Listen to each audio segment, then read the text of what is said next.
यदीयपादोदकसे चलेन स्थाणु प्रपेदे तरुभावमाशु। यदीयपादोदकसे चलेन स्थाणु प्रपेदे तरुभावमाशु। वन्द्यः सतां यो महनीयकीर्तिः तं श्रीकबीरं सततं नमामि। तं श्रीकबीरं सततं नमामि। प्रेम से बोले सद्गुरु कबीर साहिब की जय। सत्य पुरुष परमात्मा हम सबके हृदय में विराजमान सद्गुरु कबीर साहिब, परम आदरणीय परम सत्य सभी साध्वी बहनें, भक्त हंसजन, देवियों, सज्जनों, प्यारे बच्चों, परम पावन अवसर परम श्रद्धेय श्री सुकृत अभिलक जी के इस पवित्र गृह में हम सब लोग उपस्थित हैं और आज उनका जन्म दिवस है, वर्षगांठ है और साथ ही साथ श्रीमती मीरा अभिलक जी का भी जन्मदिन है, वर्षगांठ है। और इस उपलक्ष्य में हम सब लोग यहाँ पर संध्या, उसके बाद साध्वी बहनों के द्वारा भजन और एक दो भजन हमारी तरफ से हम सब लोगों ने सत्य पुरुष परमात्मा की आराधना की। और ये हमारे गुरु परंपरा का एक विशेष जो परंपरा है, एक नियम है, उसको हम सब लोग अपने जीवन में चला रहे हैं। हम सब लोग अपने जीवन में सुख की कामना करते हैं। कोई भी व्यक्ति संसार में न केवल मनुष्य बल्कि समस्त प्राणी दुख नहीं चाहता, सब लोग आनंद चाहते हैं। और आनंद के लिए हम सब लोग कितना श्रम करते हैं, परिश्रम करते हैं। एक बालक या बालिका अपने जीवन के ऊंचाई को प्राप्त करने के लिए, जीवन में सुख को प्राप्त करने के लिए प्रारंभ में प्री प्राइमरी, प्राथमिक विद्यालय, उच्च विद्यालय, विश्वविद्यालय, इसके बाद फिर एक नौकरी ढूंढते हैं और जीवन को एक सुखमय बनाते हैं। क्योंकि संसार में रहना है तो संपत्ति चाहिए, संपत्ति के बिना जीवन सुखमय संभव नहीं है। चाहे खाना पीना हो, धर्म भी करना है, तो उसके लिए संपत्ति की आवश्यकता है। तो आज हमने सोचा कि क्या विषय आप सब लोगों के मध्य में रखें। ये जो श्लोक अभी हम लोगों ने प्रारंभ में गाया और आप सब लोग इस श्लोक को जानते हैं, हमारे परम श्रद्धेय सतलोकवासी डॉक्टर श्री गुरुशरण साहब जी इस श्लोक को बहुत गाते थे। और ये जो श्लोक है, इसकी रचना जैसे कि अभी हम गा रहे थे, अजर अचिंता का विनाशी कोत्री का, इसी प्रकार इस श्लोक की भी रचना सतलोकवासी प्रकाश नाम साहिब के द्वारा की गई है। इस श्लोक के बारे में साहिब जी ने कई बार आप लोगों को समझाया होगा, सुनाया होगा कि श्लोक का अर्थ क्या है। क्या कहते हैं? यदि अपादो दकसेचनेन, यदि अर्थात जिनके, पादोदक, पादोदक अर्थ होता है पैर के धोने से क्या होता है, उसको क्या कहते हैं हम लोग? चरणामृत, है ना। यदि पादोदक सेचनेन, सेचनेन अर्थात सिंचन करने से, स्थाणु, स्थाणु मतलब एक सूखी डाल, स्थाणु प्रपेदे तरुभाव माशु, प्रपेदे अर्थात हो गया, क्या हो गया वो? तरुभाव हो गया। तरु का अर्थ होता है वृक्ष, तरुभाव अर्थात वह वृक्ष में परिवर्तित हो गया। और यदि अपादो दगसेचनेन स्थाणु प्रपेदे तरुभाव माशु वन्द्यः सताम यो महनीय कीर्तिस् तम श्री कबीरम सततं। सताम अर्थात जो सज्जन पुरुष हैं, जो लोग साधु जन हैं, वो क्या करते हैं? ऐसे सत्य पुरुष परमात्मा स्वरूप सदगुरु कबीर साहब का सताम तम श्री कबीरम सततम नमामि, सदगुरु कबीर साहब के पावन चरण कमलों में अपना जीवन को अर्पित करते हैं और सदा उनका ध्यान करते हैं। ये श्लोक का सामान्य अर्थ हुआ। तो आज इस श्लोक से जुड़ी हुई जो सदगुरु कबीर साहब की लीला है, थोड़े शब्दों में संक्षेप में हम आप सब लोगों के समक्ष रखने का प्रयास करेंगे। हम सब लोग जानते हैं भारत एक बहुत ही विशाल देश है और जिस समय कबीर साहब आए उस समय न तो कोई बांग्लादेश था, न पाकिस्तान, न अफगानिस्तान, यहाँ तक कि ईरान, इराक तक आर्यावर्त कहलाता था। जावा, सुमात्रा, ये जो छोटे छोटे मालदीव वगैरह जितने सब आ गए हैं, कोई अलग देश नहीं थे, सब आर्यावर्त में आते थे। और आर्यावर्त इतना विशाल था कि उस समय का सबसे बड़ा देश आर्यावर्त ही कहलाता था, जिसको हम भारतवर्ष भी कहते थे। आर्यावर्त उसका प्राचीन नाम है। और इस आर्यावर्त में बहुत से नदियां हैं, बहुत से सरिताएं हैं जो प्रवाहित होती हैं और अंत में जाकर के समुद्र में विलीन होती हैं। हिंद महासागर, जैसे कि हम सब लोग यहाँ मॉरिशस में हैं, हिंद महासागर में, तो कोई नदी अरब की खाड़ी में जाके गिरता है, लेकिन आकर के फिर से वो हिंद महासागर में ही मिल जाता है। इसी प्रकार एक नदी है जो भारत की सबसे बड़ी नदी कहलाती है, उसका नाम है नर्मदा। नर्मदा नदी अमरकंटक, ये मध्य प्रदेश में है, यहाँ से प्रवाहित होती है और फिर गुजरात की ओर प्रवाहित होती है, उल्टी धारा की ओर बहती हुई बड़ी लंबी नदी है, सबसे बड़ी नदी कहलाती है भारत की। और उस नदी, उस सरिता, उस नदी के जो मध्य में एक स्थान है गुजरात प्रांत में, भरूच जिले में पड़ता है। भरूच रेलवे स्टेशन से उतर करके, आज तो उसको हम लोग कभी बटके ही नाम से जानते हैं। वहां पर एक छोटा सा टापू बन गया है, लील बन गया है ना, उसको हम अगर फ्रेंच में कहेंगे तो लील बन गया है। तो ये जो एक छोटा सा टापू है, वहां पर दो भाई, दो ब्राह्मण कुमार रहते थे, तद्वा और जीवा, है ना, दो भाई रहते थे, दोनों ब्राह्मण थे। और उनके माता जी ने कहा कि इस संसार में बहुत सुंदर भजन हमारे बहनों ने गाया कि हे साधु संत सुजान, निगुरा तुम अपने जीवन को नहीं बिताना, अर्थात गुरु अवश्य करना। तो उनके माता ने भी कहा कि तुम दोनों भाइयों, जब तक तुमने शिक्षाएं प्राप्त की, लेकिन अगर तुमने गुरु दीक्षा नहीं लिया तो तुम्हारी सभी शिक्षाएं अकारत हैं, अर्थात अपूर्ण है। जैसे हम जाएं बैंक में और रुपए काउंटर पर रख करके चले आए, तो क्या होगा उस रुपए का? जो वहां के व्यक्ति है उसको एक किनारे रख देंगे, वो नहीं जानते कि हम इस रुपये को क्या करें।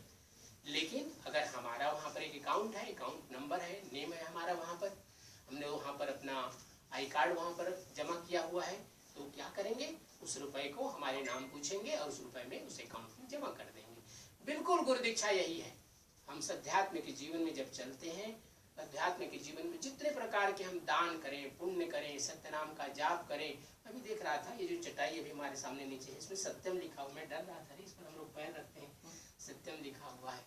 तो हम जितना भी जाप करें, दान करें, पुण्य करें, तप करें, पूजा पाठ, चौका आरती आदि करें, लेकिन अगर हमने गुरु दीक्षा नहीं लिया है तो जाएगा कहाँ, किस अकाउंट में जमा होगा उसका पुण्य? इसीलिए उनके माता जी ने कहा कि तत्वा और जीवा, तुमको गुरु दीक्षा करनी चाहिए। तो दोनों ब्राह्मण थे, पढ़े लिखे विद्वान थे, उन्होंने कहा कि हम किसी भी ऐसे व्यक्ति को तो गुरु नहीं बनाएंगे, किसी ऐसे व्यक्ति से गुरु दीक्षा तो ले लेंगे, कोई विशेष व्यक्ति होना चाहिए। तो उन्होंने एक व्रत किया, एक संकल्प किया और एक वट का वृक्ष का एक डाली उन्होंने लाया और अपने आंगन में उसको लगा दिया। और उन्होंने संकल्प किया कि जब तक इस वट वृक्ष में पल्लव नहीं आ जाते, अर्थात ये सूखी जो डाल है, इसमें नए पत्ते जब तक नहीं आएंगे, उसमें जीवंतता नहीं आएगी, तब तक हम ऐसे व्यक्ति को गुरु दीक्षा नहीं करेंगे जिसके चरणामृत से यह इसमें जीवंतता नहीं आए, जीव उत्पन्न हो जाए। ऐसा करते करते वर्षों बीत गए। बात जो कि संतों की बात होती है ना, तो जैसे यहाँ पर हम लोग, क्या होता है, एक छोटी सी घटना होती है, पूरे देश में फैल जाती है तुरंत, है ना, उसमें कोई मीडिया की जरूरत नहीं है, बातों से ना बात फैल जाती है। तो उसी प्रकार से संतों की बात, जो भी संत आते वहां पर उनका चरणामृत लेते, उनका स्वागत सत्कार करते, संपन्न थे, इसलिए उनको दान दक्षिणा आदि देते। ऐसा करते करते वर्षों बीत गया। बात पता चलते चलते काशी पहुंची। काशी अध्यात्म का एक केंद्र है, एक कैपिटल कहना चाहिए उसको, अध्यात्म का काशी, वाराणसी जिसको हम कहते हैं।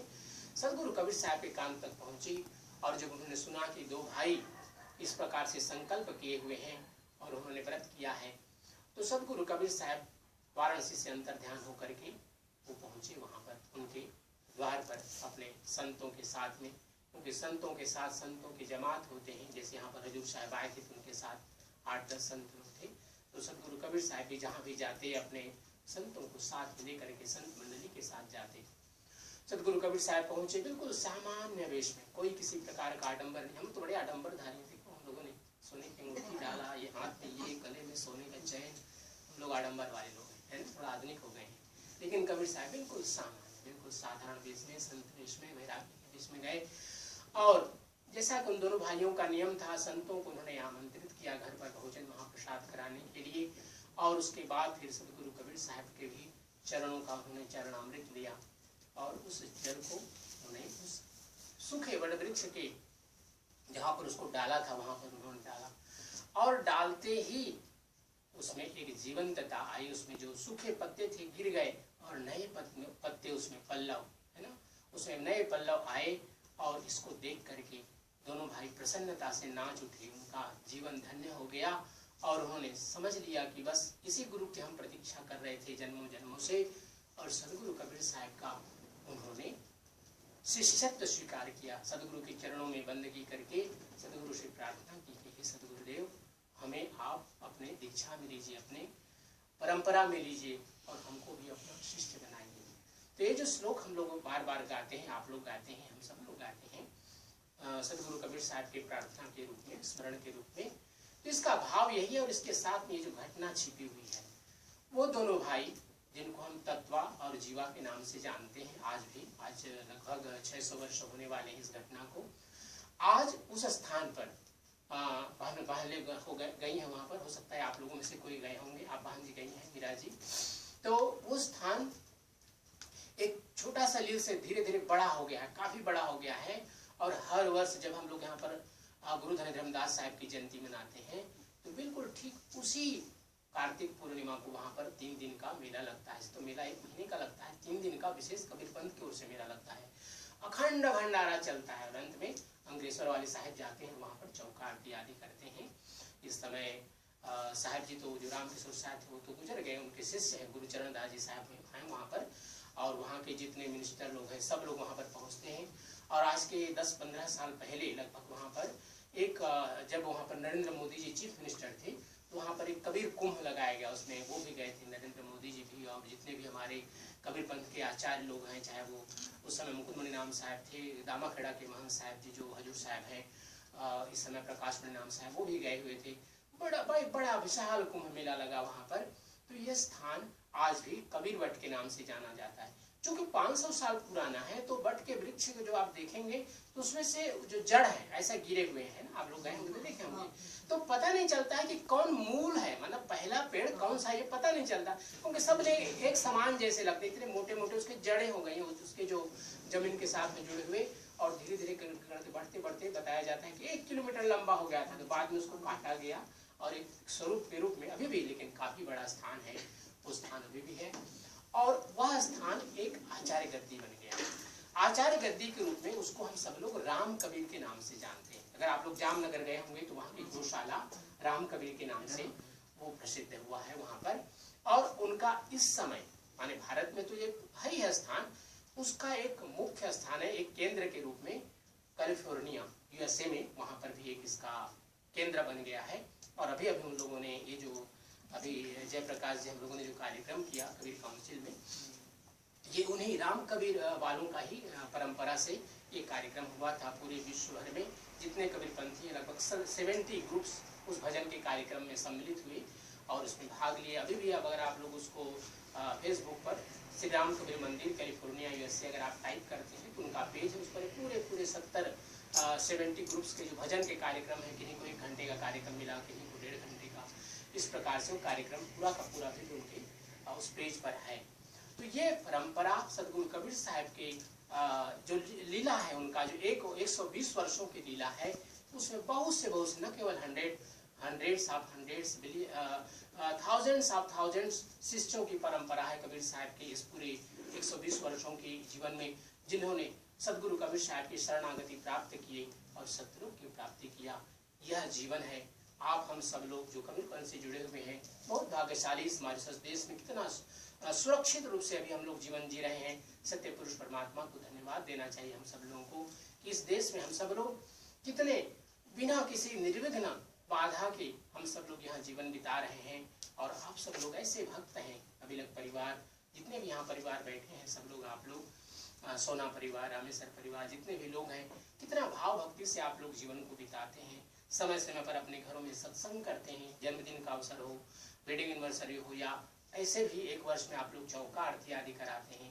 भक्ति की धारा में आप सब लोग लगे हैं, तो ऐसे भी आप स्वर्ग में रहते हैं, है ना। तो क्या कहें, स्वर्ग के बाद और कौन सा प्राप्ति करना है। तो जीते भी स्वर्ग है और आफ्टर डेथ भी हम सब लोगों को सतलोक की प्राप्ति होगी।